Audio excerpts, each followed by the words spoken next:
जैसा कि आप सभी लोग जानते हैं कि कोरोना वायरस के कारण विगत काफी दिनों से लॉ का क्लास नहीं चल पा रहा है।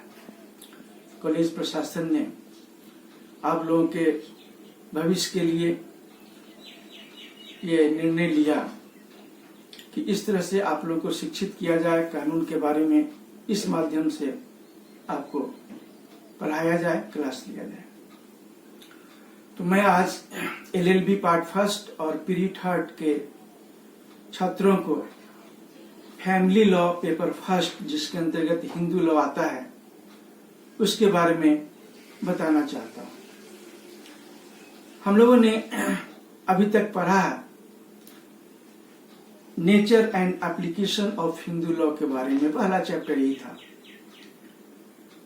फिर उसके बाद हम लोगों ने सोर्सेज ऑफ हिंदू लॉ के बारे में पढ़ा और फिर हम लोग हिंदू मैरिज एक्ट पढ़ रहे थे। तो कोरोना वायरस के कारण क्लास प्रभावित हो गया। तो nature and application of Hindu law के अंतर्गत हम लोगों ने देखा कि यह हिंदू लॉ है क्या, लेक्स लोसी लॉ और पर्सनल लॉ, फैमिली लॉ होता क्या है, कहां पर फैमिली लॉ लागू होता है, कहां पर लेक्स लोसी लॉ लागू होता है, ये पर्सनल लॉ, ये लॉ ऑफ द लैंड कहां पर लागू होता है, किन पर लागू होता है। हिंदुओं के लिए इस भारत में हिंदू लॉ की व्यवस्था क्यों किया गया, हिंदू कहते किसे हैं, हिंदू का अर्थ क्या होता है, हिंदू शब्द आया कहां से, इसकी उत्पत्ति कैसे हुई, कौन हिंदू हैं, कौन हिंदू नहीं है, क्या जो आस्तिक हैं वही हिंदू हैं या जो नास्तिक हैं वो भी हिंदू हैं, क्या जो जैन हैं, जो बौद्ध हैं, जो आर्य समाजी हैं, जो प्रार्थना समाजी हैं, जो नंबूदरी हैं, जो सिख हैं, वो हिंदू हैं या नहीं है, उन पर हिंदू लॉ लागू होगा या नहीं होगा, इसके बारे में हम लोगों ने विस्तार से पढ़ा फर्स्ट चैप्टर में कि क्या हिंदू जन्म से होता है वही हिंदू होता है या धर्म परिवर्तन करके भी हिंदू बना जा सकता है, किन मामलों में हिंदू पर्सनल लॉ लागू होता है, किन मामलों में हिंदू पर्सनल लॉ लागू नहीं होता है, वो लॉ ऑफ द लैंड लागू होता है, लेक्स लोसी लागू होता है, स्थानीय विधि उन पर लागू होता है। इस सभी बातों के बारे में हम लोगों ने विस्तार से पढ़ा। फिर उसके बाद हम लोगों ने हिंदू विधि के स्रोत के बारे में पढ़ा कि हिंदू विधि आई कहां से, इसकी उत्पत्ति कैसे हो। इसके बाद हम लोगों ने इसमें पढ़ा कि हिंदू विधि के जितने भी स्रोत हैं वो कौन कौन से स्रोत, ancient sources of Hindu law के बारे में हम लोगों ने पढ़ा, modern sources of Hindu law के बारे में पढ़ा। जो ancient sources of Hindu law हैं, जो हिंदू विधि के प्राचीन स्रोत हैं, उसमें जो श्रुति आती हैं, जो वेद आते हैं, जो स्मृतियां आती हैं, जो भाष्य और निबंध आते हैं, जो प्रथाएं आते हैं, उनकी क्या अहमियत है, उनका क्या प्रभाव है, उनकी क्या उपयोगिता है, सब के बारे में हमने पढ़ा। ये श्रुति क्या है, इसकी क्या उपयोगिता है, कितने प्रकार के हैं, स्मृतियां क्या हैं, ये धर्म शास्त्र क्या है, ये धर्म सूत्र क्या है, इस सभी बातों के बारे में हम लोगों ने विस्तार से पढ़ा।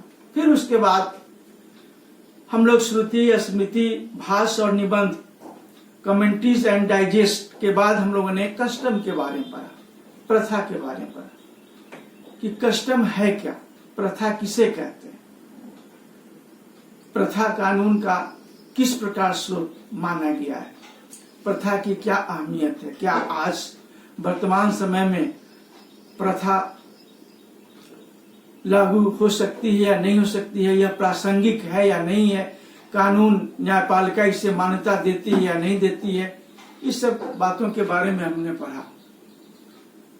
प्रथा होती कितने प्रकार के हैं, एक प्रथा को वैध होने में, प्रथा को वैध होने के लिए इसमें कौन कौन से अनिवार्य तत्व आवश्यक हैं, क्या है essential elements of a valid custom के बारे में हम लोगों ने पढ़ा। बहुत सारी प्रथाएं ऐसी थी जो वैलिड नहीं थे, जिनमें वैलिड कस्टम के एसेंशियल एलिमेंट्स नहीं थे वो समाप्त हो गए, जैसे सती प्रथा, जैसे बलि प्रथा, जैसे बाल विवाह प्रथा, बहुत सारी प्रथाएं समाप्त हो गई। क्यों? क्योंकि वो वैध नहीं थे, वो नैतिक नहीं थे, वो तर्कसंगत नहीं थे, वो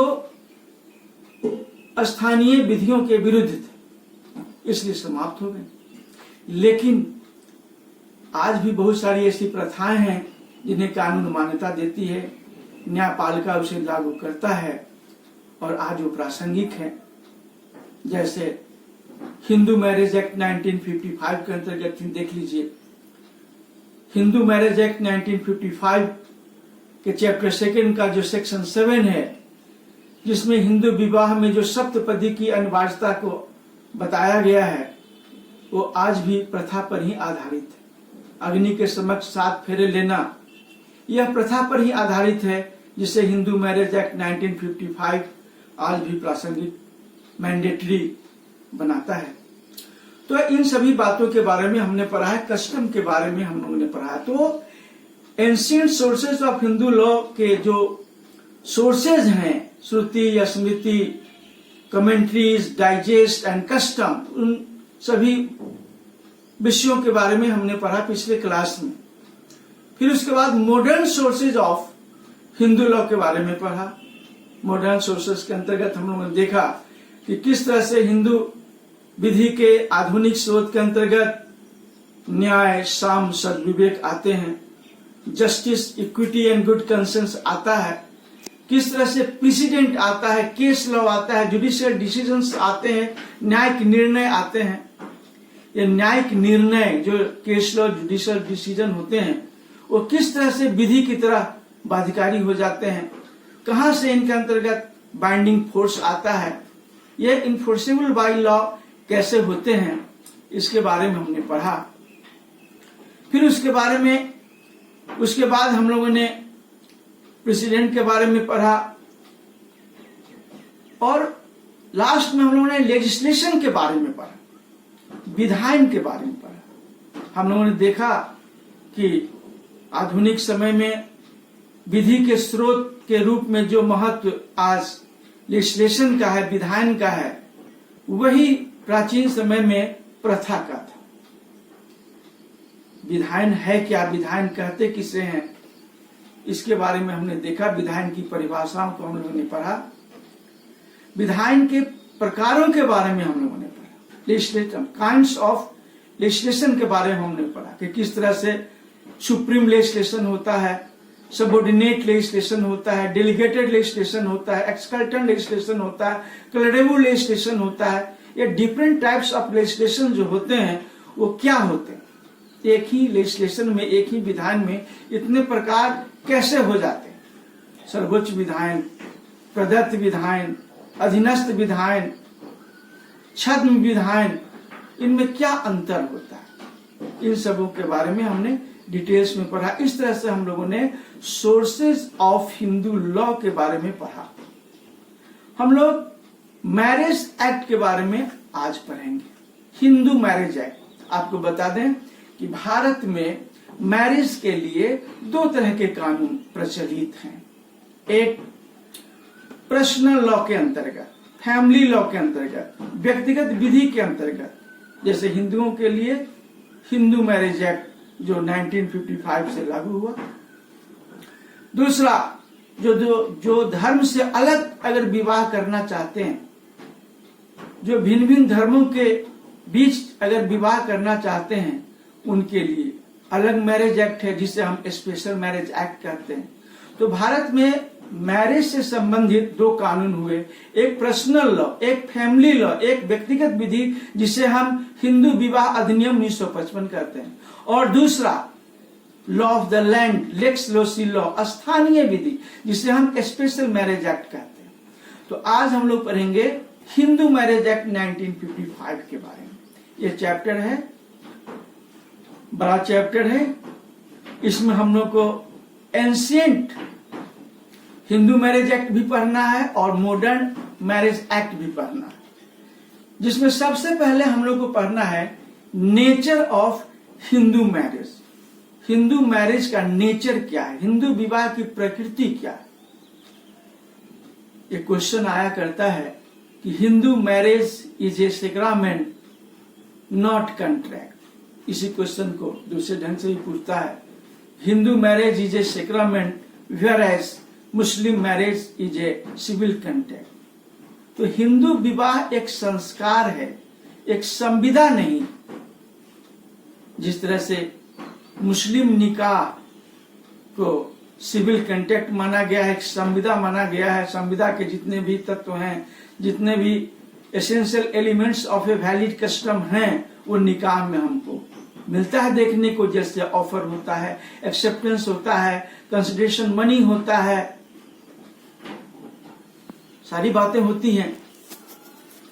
लेकिन हिंदू मैरिज एक्ट में कहीं भी offer, acceptance, agreement, consideration money, ये सब नहीं होता।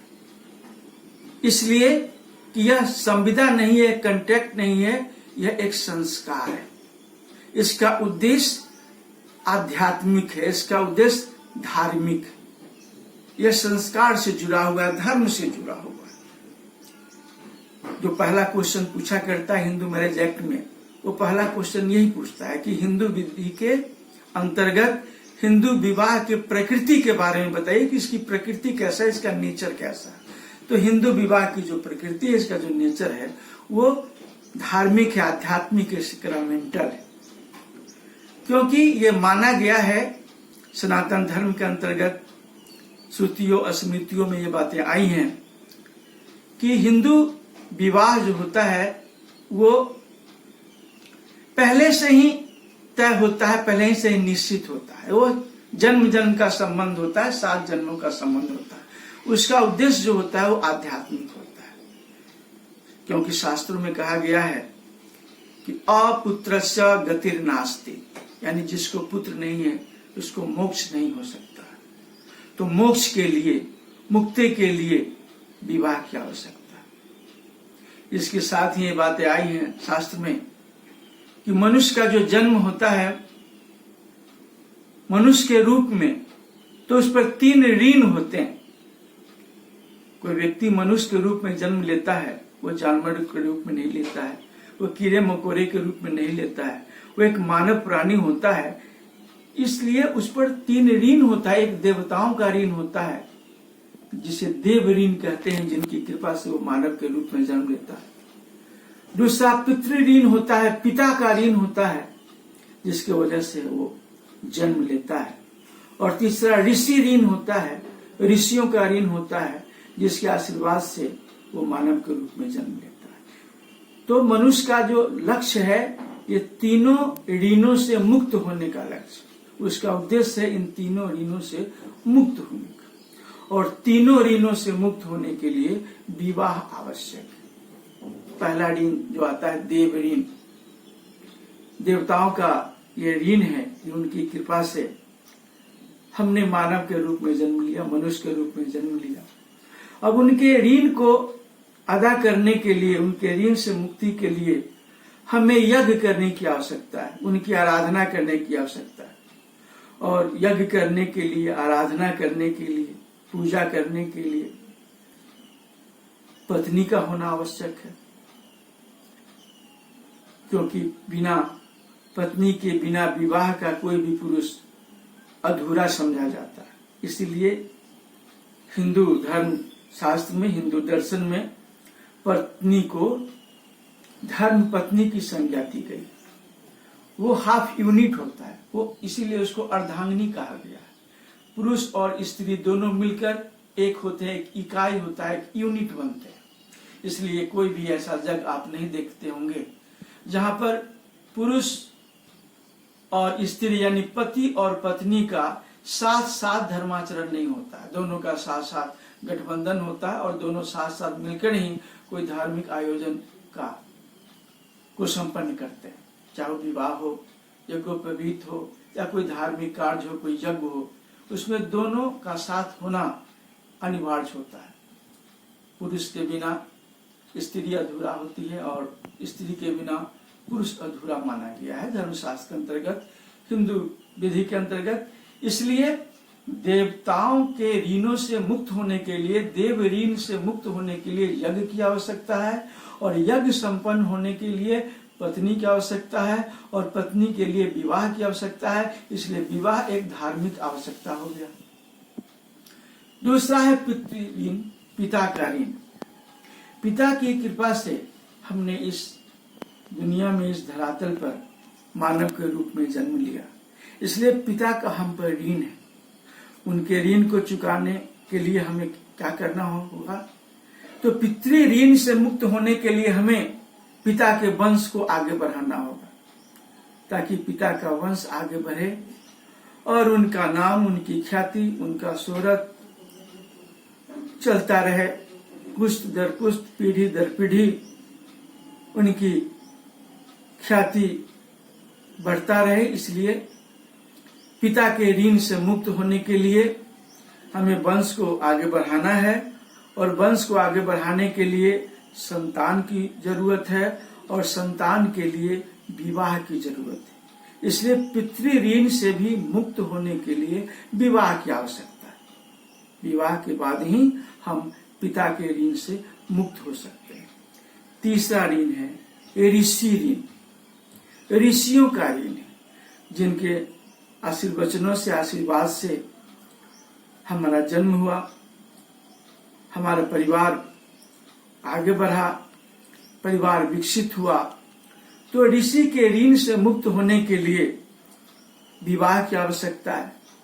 जब विवाह होगा तो ऋषियों के सेवा के लिए हमें बच्चे होंगे, बच्चे ऋषियों के पास शिक्षा ग्रहण करने जाएंगे, ऋषियों की सेवा करेंगे, और इस तरह से ऋषियों की सेवा कर हम ऋषि ऋण से मुक्त होंगे। इसलिए विवाह का एक महत्व ऋषि ऋण से भी मुक्त होना है। तो इस तरह से हम देखते हैं कि हिंदू विवाह का एक धार्मिक महत्व है, इसका एक धार्मिक उद्देश्य है। यह एक सेक्रामेंट है, यह एक संस्कार है, यह संविदा नहीं। जबकि मुस्लिम निकाह में हम देखते हैं कि मुस्लिम निकाह के अंतर्गत जो निकाह है वो एक कॉन्ट्रैक्ट है, एक सिविल कॉन्ट्रैक्ट, क्योंकि एक सिविल कॉन्ट्रैक्ट के एक संविदा के जितने भी आवश्यक तत्व हैं वो उसमें पाए जाते हैं। संविदा के अंतर्गत सबसे पहले क्या होता है? प्रपोजल होता है, ऑफर होता है। उसी तरह से इस्लाम धर्म के अंतर्गत निकाह में ऑफर होता है, प्रपोजल होता है, जिसे हम इजाब कहते हैं। उसमें ये बात आती है लड़के की तरफ से कि इतनी मेहर की रकम पर इनके साथ आपको निकाह कबूल है। ये इजाब हुआ, ये ऑफर हुआ। ठीक उसी तरह से जिस तरह कॉन्ट्रैक्ट में हम कहते हैं कि इतने मूल्य पर ये वस्तु आपको लेना है, ठीक उसी तरह से होता है कि इतने मेहर के रकम पर यह निकाह कबूल है। फिर लड़की की तरफ से कबूल होता है, यानी एक्सेप्ट करती है कि हाँ निकाह कबूल है। तो ऑफर होता है और एक्सेप्टेंस होता है। जब ऑफर एक्सेप्टेंस दोनों मिलता है तो फिर एग्रीमेंट बन जाता है, करार बन जाता है। और जिस तरह से हम लोग कॉन्ट्रैक्ट में पढ़ते हैं, इंडियन कॉन्ट्रैक्ट एक्ट का जो सेक्शन 2 क्लॉज एस में लिखा हुआ है कि an agreement enforceable by law is contract, उसी तरह जो करार होता है वो कॉन्ट्रैक्ट नहीं हो पाता है, क्योंकि all contracts are agreement but all agreements are not contract. सभी करार संविदा नहीं होते हैं, वही करार संविदा होते हैं जो विधि द्वारा परिवर्तनीय होते हैं। लिखा हुआ है इंडियन कॉन्ट्रैक्ट एक्ट के सेक्शन 2S में कि an agreement enforceable by law is contract. वही करार संविदा हो सकता है जिसे कानून के द्वारा लागू किया जा सकता है। हिंदू लॉ में ऐसी बात नहीं, हिंदू लॉ में करार नहीं होता है।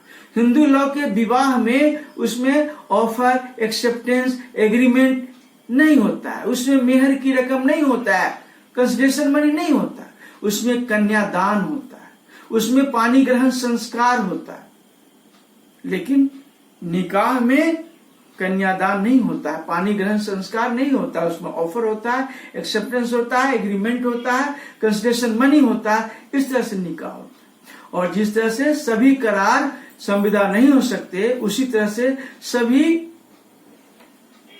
जो करार होते हैं निकाह के अंतर्गत वो निकाह नहीं हो सकते। उसमें भी जो प्रोहिबिटेड रिलेशनशिप है, तो प्रोहिबिटेड रिलेशनशिप के अंतर्गत जो निकाह होते हैं, जो कंट्रैक्ट ये एग्रीमेंट होते हैं, वो एग्रीमेंट कंट्रैक्ट नहीं होते, वो निकाह नहीं हो पाते। जैसे जो ब्लड रिलेशनशिप है, जो फॉस्टेज रिलेशनशिप है, वो मैरिज के लिए प्रोहिबिटेड है। रक्त संबंध हो या दूध का संबंध हो, विवाह संबंध हो, इन संबंधों के अंतर्गत अगर करार होता है तो वो करार परिवर्तनीय नहीं है, कानून के द्वारा लागू नहीं किया जा सकता, इसलिए वो निकाह नहीं हो सकता। ठीक उसी तरह से हिंदू लॉ में भी ये बात है। हिंदू लॉ में भी जो ब्लड रिलेशनशिप, जो खून का संबंध, जो रक्त का संबंध, जो विवाह संबंध, जो पिंड संबंध, तो ये जो सपिंड संबंध है, ये जो रक्त संबंध है, वो विवाह के लिए वर्जित है। उसमें हिंदू विधि के अंतर्गत भी विवाह नहीं हो सकता, वो वर्जित है। लेकिन हिंदू विधि में विवाह को भंग करने का, रिवोकेशन ऑफ मैरिज का कोई प्रोविजन नहीं। एक कॉन्ट्रैक्ट में जो वैलिड कॉन्ट्रैक्ट होता है, जो सिविल कॉन्ट्रैक्ट होता है, उसमें रिवोकेशन ऑफ कॉन्ट्रैक्ट होता है। संविदा को हम विखंडित कर सकते हैं, उसे तोड़ सकते हैं, लेकिन हिंदू विवाह में विवाह के संबंध को नहीं तोड़ा जा सकता। वो जन्म जन्म का संबंध होता है, 7 जन्मों का संबंध होता है। जबकि मुस्लिम निकाह में रिवोकेशन ऑफ कॉन्ट्रैक्ट की बातें होती है, वो विवाह संबंध समाप्त हो सकता है, उसमें जन्म जन्म का संबंध नहीं होता, उसमें तलाक की व्यवस्था होती है, तलाक की घोषणा होती है और विवाह संबंध समाप्त हो जाता है। लेकिन हिंदू विधि के अंतर्गत विवाह विच्छेद की व्यवस्था नहीं थी। लेकिन ये बातें कि हिंदू मैरिज जो है वो पूर्ण रूप से संस्कार है, वर्तमान समय में लागू नहीं हो पाता। हिंदू मैरिज एक्ट 1955 पारित होने के बाद एंसेंट हिंदू मैरिज एक्ट में बहुत सारे ऐसे अमेंडमेंट हुए, बहुत सारे ऐसे संशोधन हुए जिसने हिंदू विवाह के संस्कारगत स्वरूप को प्रभावित किया। जैसे अब हिंदू विवाह जन्म जन्म का संबंध नहीं रहा, अब हिंदू विवाह 7 जन्मों का संबंध नहीं रहा। अब हिंदू विवाह में भी हिंदू मैरिज एक्ट 1955 का जो सेक्शन 13 है, धारा 13, विवाह विच्छेद के आधार बताएंगे। उन आधारों पर विवाह विच्छेद लिया जा सकता है, पुरुष के लिए भी, स्त्री के लिए। तो जब हिंदू मैरिज एक्ट 1955 के अंतर्गत सेक्शन 13 के अंतर्गत जब डिवोर्स का ग्राउंड प्रिस्क्राइब किया गया, मेंशन किया गया, तब हिंदू विवाह अब पहले वाले संस्कारगत स्वरूप के रूप में विद्यमान नहीं रह सका। अब हिंदू विवाह को भी विखंडित किया जा सकता है, विवाह संबंध समाप्त किया जा सकता है। फिर उसी तरह पहले कन्यादान हुआ करता था। क्यों? इसलिए कि माइनर मैरिज का प्रोविजन था, बाल विवाह का प्रचलन था। बाल विवाह में छोटे छोटे बच्चों का विवाह अभिभावक के द्वारा किया जाता था, इसलिए कन्यादान होता था, पानी ग्रहण संस्कार होता था। लेकिन जब हिंदू मैरिज एक्ट 1955 के अंतर्गत इसमें अमेंडमेंट हुआ, 1978 में जब हिंदू मैरिज एक्ट 1955 में अमेंडमेंट हुआ, उसमें मैरिज का जो एज था उसको मेजर कर दिया गया। अब माइनर मैरिज जो है वो प्रोहिबिटेड हुआ।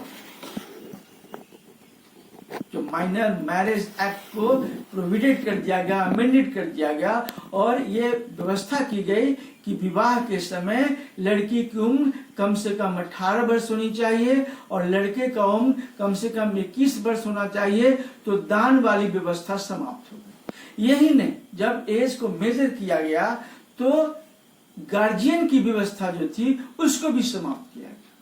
हिंदू मैरिज एक्ट 1955 का जो सेक्शन 6 है उसमें गार्जियनशिप की व्यवस्था की गई।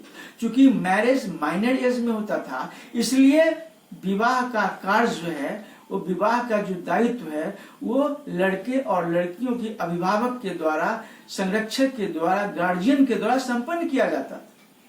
लेकिन जब माइनर मैरिज समाप्त किया गया, माइनर मैरिज अमेंडमेंट एक्ट 1978 जब सामने आया तो सेक्शन 6 को रिपील कर दिया गया, निश्चित कर दिया गया। अब विवाह में गार्जियन की, संरक्षक की, कन्यादान की, पानी ग्रहण संस्कार की आवश्यकता नहीं है।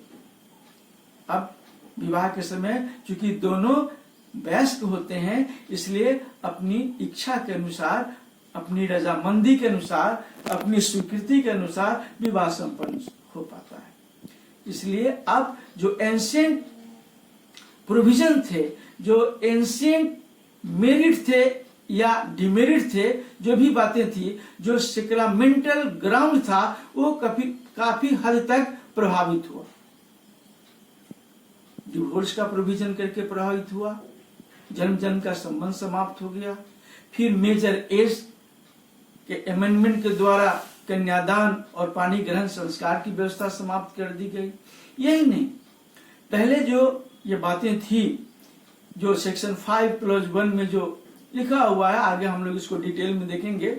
अभी हम इंट्रोडक्शन बता रहे हैं, नेचर ऑफ हिंदू मैरिज के बारे में बात कर रहे हैं कि हिंदू विवाह का स्वरूप कैसा है, इसकी प्रकृति कैसी। तो पहले वही दो हिंदू विवाह कर सकते थे, उन्हीं का विवाह वैध हो सकता था, जो एक धर्म के हों, जो एक वर्ण के हों, एक जाति के हों, जो अलग अलग गोत्र के हों, उन्हीं के बीच विवाह वैध होता था। लेकिन नए कानून के द्वारा धर्म की अनिवार्यता आवश्यक की गई। चूंकि हिंदू मैरिज एक्ट 1955 के अंतर्गत विवाह संपन्न हो रहा है, इसलिए दोनों ही पक्षकारों को, दोनों पार्टी को हिंदू होना आवश्यक है, एक धर्म का होना आवश्यक है। क्योंकि दोनों जब एक धर्म के होंगे तब उन पर हिंदू लॉ लागू होगा, और नहीं दोनों अगर अलग अलग धर्म के हैं तो स्पेशल मैरिज एक्ट के अंतर्गत विवाह कर सकते हैं। तो धर्म की अनिवार्यता इसमें बनाई रखी गई हिंदू मैरिज एक्ट 1955 में। लेकिन जो एक जाति के होना चाहिए, एक वर्ण का होना चाहिए, एक गोत्र का नहीं होना चाहिए, भिन्न भिन्न गोत्र का होना चाहिए, ये सब जो बाध्यताएं थी, ये जो रुकावट थी, इसको समाप्त कर दिया गया। अब भिन्न भिन्न जातियों में भी, वर्णों में भी, गोत्रों में भी, एक गोत्र में भी शादी वैध माना गया है हिंदू मैरिज एक्ट 1955 के अंतर्गत।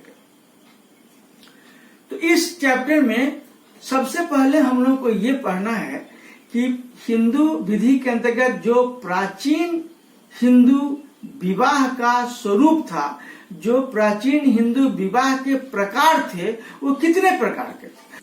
अगले क्लास में हम लोग ये पढ़ेंगे कि प्राचीन हिंदू विधि के अंतर्गत जो भिन्न भिन्न प्रकार थे, वैध और अवैध, उनमें क्या अंतर था। वैध प्रकारों में कौन कौन से आते थे, जो रिकॉग्नाइज्ड फॉर्म ऑफ मैरिज था, जो अप्रूव्ड फॉर्म ऑफ मैरिज था, उसमें कौन कौन से विवाह आते थे, और जो अनअप्रूव्ड फॉर्म ऑफ मैरिज था, जो अनरिकॉग्नाइज्ड फॉर्म ऑफ मैरिज था, उसके अंतर्गत कौन कौन आता था। अगर वो अवैध थे तो फिर उन्हें विवाह की संज्ञा क्यों दी जाती थी, विवाह के रूप में उन्हें क्यों मान्यता दी जाती थी। वैध प्रकार और अवैध प्रकार में क्या अंतर था, दोनों का लीगल इफेक्ट क्या होता था उस परिवार पर, उस लड़के के अधिकार कर्तव्य पर, उस लड़की के अधिकार कर्तव्य पर, उसका लीगल इफेक्ट क्या होता था। या फिर हम लोग अगले क्लास में इसको पढ़ेंगे डिटेल्स में। Thank you.